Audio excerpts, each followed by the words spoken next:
Hi guys, I thought it would be fun to finish our read aloud, so I'm going to start where we left off, and I'll do a little bit of a read aloud every day and post it. If you want to listen, great, and if you'd rather read your own book, that's fine also.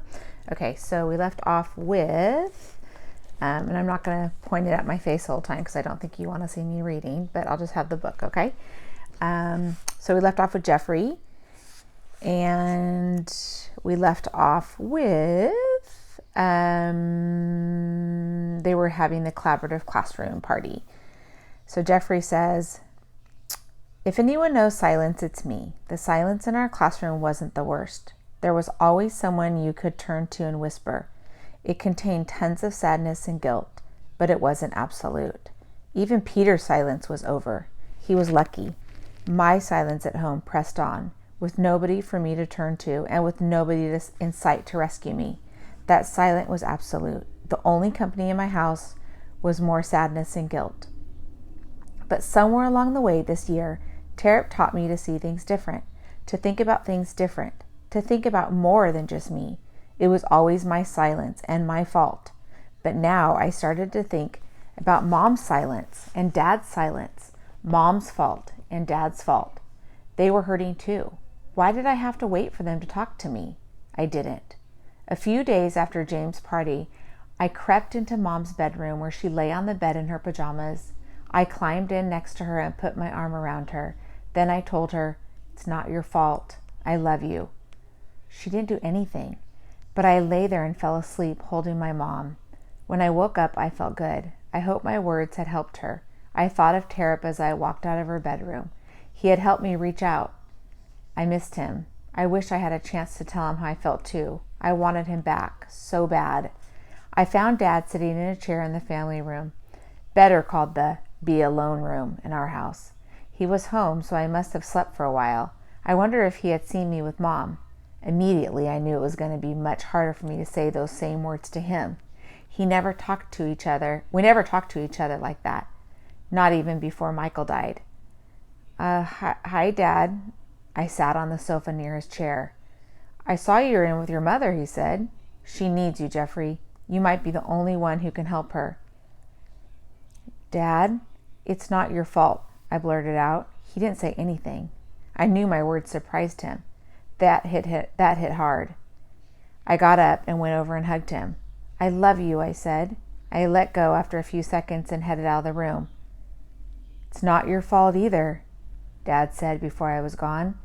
I heard his voice breaking up as he said it. I felt that good feeling again, and I thought about Mr. Tarot. I thought about what my dad said about Mom needing me.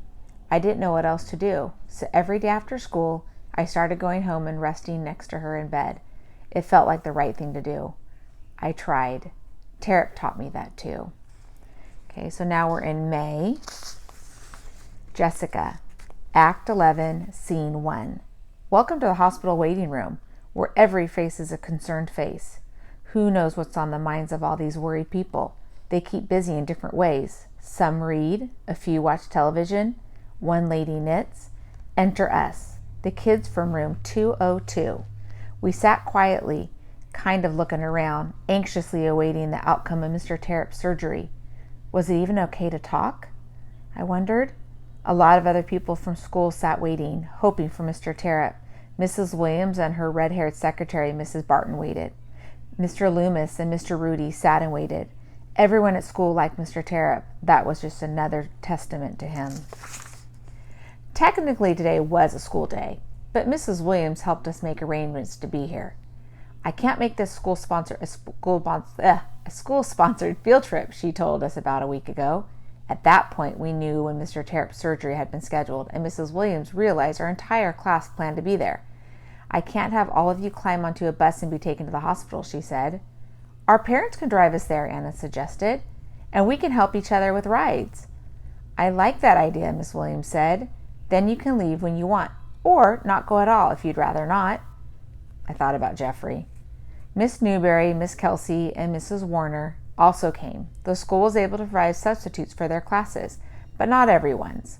I expect all the teachers would have been there if it weren't a school day. That was when I realized that Mr. Terrap didn't have any family present. Not one person. I thought of his desk back in our classroom. Every teacher has family pictures on his or her desk. Not Mr. Terrap. And there were only 2 flower arrangements in his hospital room, one from Miss Newberry and one from Snow Hill School. But no mom or dad were sitting next to his bed. How had I missed it? Not one family picture, not one family member visiting or waiting next to me. Did he even have any family? I wondered. Had my mother noticed and not said anything? Had any of my classmates had these same thoughts? All of a sudden, there was so much I didn't know about my beloved teacher. I just wished he'd open up more and give me a chance. I heard Miss Newberry say, she was talking quietly to Mrs. Williams, he was beginning to let me get close. I don't know what he's so afraid of. Or what he's hiding, Mrs. Williams added. I just want the chance, Miss Newberry said. I care about him so much, and so do these kids. He better pull through. I heard Miss Newberry's voice crack. Mrs. Williams put her arm around her. They were quiet. I suddenly had a lot of unanswered questions going through my mind, but none of them mattered if Mr. Terrap didn't make it through the surgery. How long will his operation take? Anna asked. She didn't realize she had blurted this out until she met our startled looks. Thanks, Anna, I thought. The perfect candidate to break our silence. 8 hours, Luke said. Less if it goes well. More if there's any complications. Silence again. Luke. I visited the hospital several times, but never once had I gone to the waiting room. Not until I sat there with my class on brain surgery day. Sat for hours. The room had a nice layout. The architects had found a way to maximize, dollar word, the area while keeping a large perimeter. The room represented a rectangle with little sections of wall jutting into the interior here and there. This created corners and smaller spaces within the large rooms. I figured this was important because people wanted privacy. At least that was how it felt while I waited. Danielle. We sat together in the waiting room. I sat next to my mother. We left Grandma home, not knowing how she would handle being in the company of Terry and Anna. Anna sat across from us next to her mother. A large wooden coffee table rested in the middle of everyone. It reminded me of our class meetings. We didn't form a circle on the floor, and we didn't have the microphone, but it was close enough, except no one talked. Mr. Terrap always started our meetings, so we sat silent until Anna spoke up. Thank goodness. But after Luke answered her question, no one else talked. At least not until Jeffrey surprised us. He put our class microphone in the middle of that big wooden table. I stared at it. Then I looked at Jeffrey. How did he know to bring it? Just a hunch, he said. I noticed that he and Jessica were looking at each other. I reached down and took the microphone. Remember the first time Mr. Terrap brought this out, I said. I passed the microphone to Lexi. I was like, Teach is a weirdo, she said. But it turned out to be pretty cool, sort of like the grass thing. 77,537,412, Luke reminded us. That grass project was awesome. The microphone moved around one square, and we shared different stories and memories. It was perfect. Then a doctor came into the waiting room. Jessica, Act 11, Scene 2. Enter a man wearing lime green scrubs and matching hospital cap, the kind that cinches around your head like a shower cap. I saw him the moment he came through the door. He was coming for us. It was too soon, wasn't it? Had something gone wrong with Mr. Terrap's surgery? Then I noticed Jeffrey. He was practically hyperventilating. This place, and especially the sight of a doctor, triggered such horrible memories for him. I wrapped my arm around him and whispered, It's okay, just breathe. My mom also helped comfort him. She sat on the other side of Jeffrey and hugged him too. Mom knew his story, I told her. But others stared at him, wondering why he was so worked up. The doctor didn't come over to us, and Jeffrey calmed down. Instead, the doctor made his way over to the knitting lady. I saw him take a deep breath as he got closer to her, and I wondered if it was one of those big breaths you take in order to get ready to deliver bad news. He pulled a chair next to the knitting lady and sat down across from her. Once she realized he was there, her hands and yarn and needles all stopped working and rested in her lap. Her eyes looked into the doctor's face. His lips never moved, but his head shook from side to side, and his face expressed sorrow. The knitting lady's strong chin dropped. The yarn and needles fell to the ground and her hands covered her face. She began to shake silently with lonesome tears. The doctor placed a hand on her back. He said, "I'm very sorry." He waited for a while, then rose and walked out of the room. I felt silent tears trickling down my cheeks. I looked at my friends and saw some of them with tears too. I was scared, but I wasn't alone. Jeffrey. Hard to breathe. So many bad memories. Bad news everywhere. I saw the doc walk in. I couldn't catch my breath. Jessica noticed. She and her mom wrapped their arms around me and helped me calm down. The doc wasn't for us. He handed out his bad news to someone else. I know how that goes. I'm so sorry, the doc had told my family. That was all he had to say. We knew Michael had died. Danielle. Peter took the microphone. He still wasn't talking.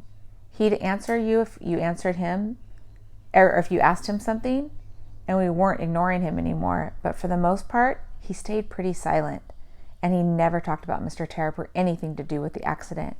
I held my breath along with everyone else. At least that's what it felt like. I remember this time I said we should invite the collaborative kids to our holiday centers. I saw Mr. Terp wipe his eyes after that, I said. I didn't know why then. Now I do. Peter put the microphone back on the table. Alexia.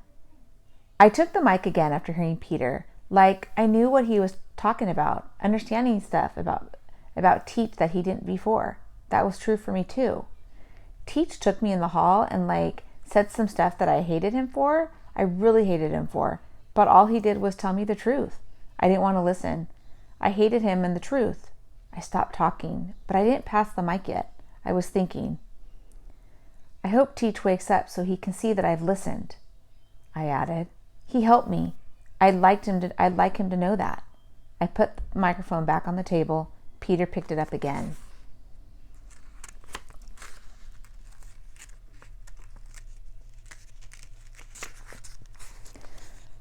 Peter.